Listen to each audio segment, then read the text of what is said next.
سلام و درود دوستان، خیلی خوش اومدید به کانال خودتون. امروز قصد دارم که آموزش اون آهنگ سپید خانم یا جانومیه که شمالی بود رو بهتون آموزش بدم.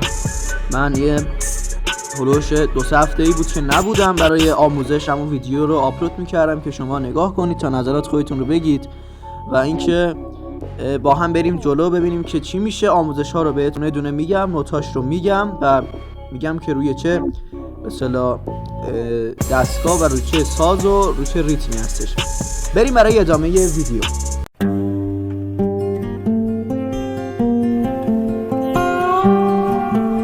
دوباره سلام عرض میکنم خدمت شما که این ویدیو رو واسه دیدن خودتون انتخاب کردید.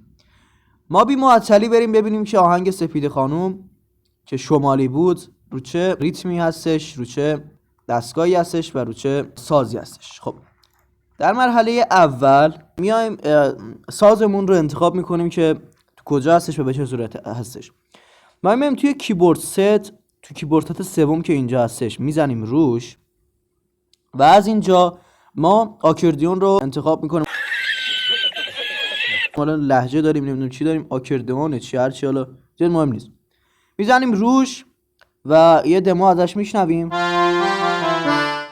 میبینیم که اکو مکاش بالا، یعنی باستا به صداش زیاده. ما این پدال رو خاموش میکنیم،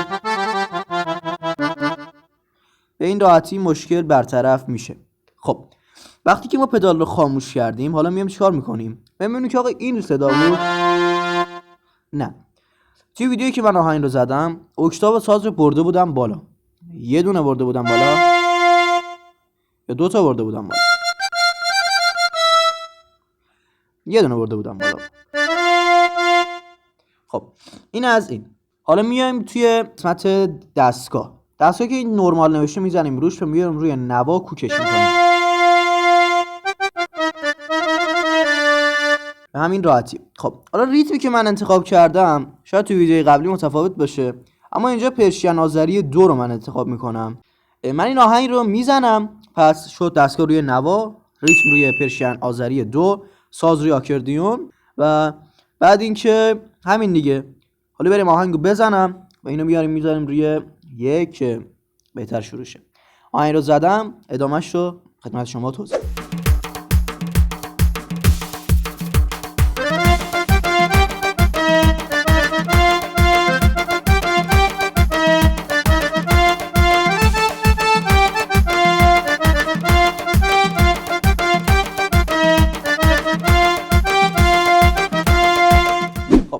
به این راحت.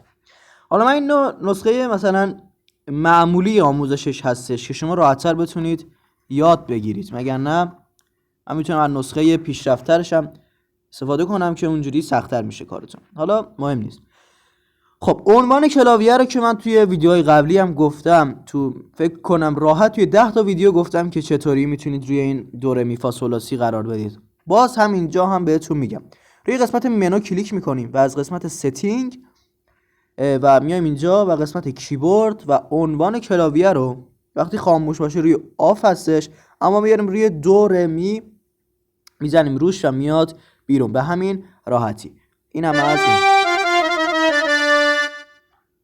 و دوستان اگه خارج از آموزش این ویدیو، اگه هر آهنگی رو که دوست داشتید آموزش بدم رو در قسمت کامنت ها واسم بگید که من اون آهنگ رو واسهتون آموزش بدم. خب حالا بریم ببینیم که از کجا تا کجا بود نوتاش. دوستان نوت های این آهنگ از 2 شروع میشه و تا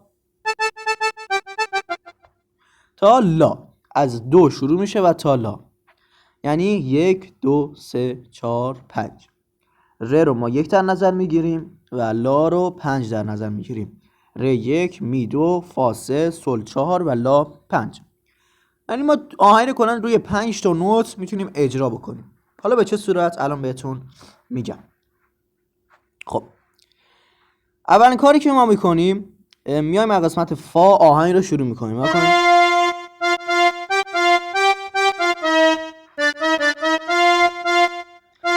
فا سل فا سل سل فا می رمی رمی فا به همین راحتی. حالا میتونید ویدیو رو این قسمتشو برش بزنید و چند بار واسه خودتون تکرار کنید. حالا به صورت عددی چطور میشه؟ ما میگیم 1 2 3 3 3 4 3 4 4 3 2 1 2 1 2 2 3 3.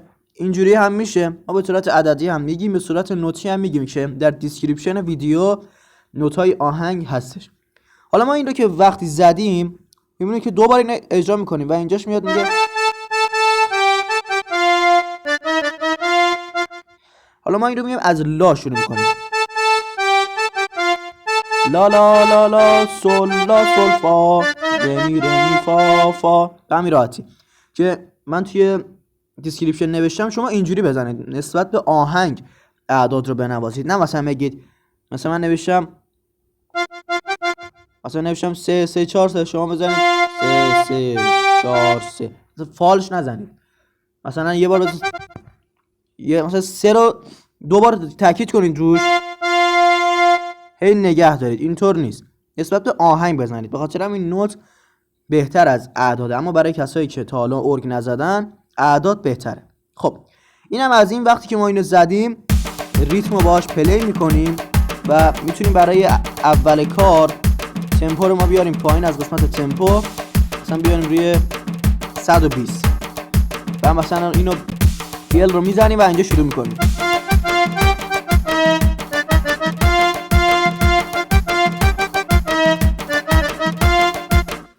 فقط اینم بهتون بگم که نترسید آقا، از نوتی که اشتباه میشه نترس عزیز من.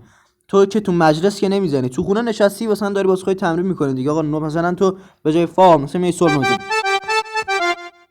مثلا میگی کلا فالش میشه، مهم نیست. تو میای مثلا یه نوت پایین ترش میزنی.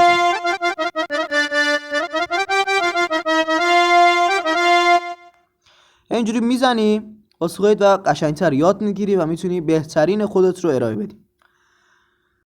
خیلی ممنون که تا اینجا ویدیو رو نگاه کردید. شما رو به خدای بزرگ میسپارم حتما لایک و سابسکرایب یادتون نره که از من حمایت کنید و اگه نظری نقدی کامنتتون داشتید در قسمت کامنت ها حتما واسم بنویسید و اینستاگرام و تلگرام من رو هم داشته باشید تا اونجا اطلاع رسانی ها صورت میگیره.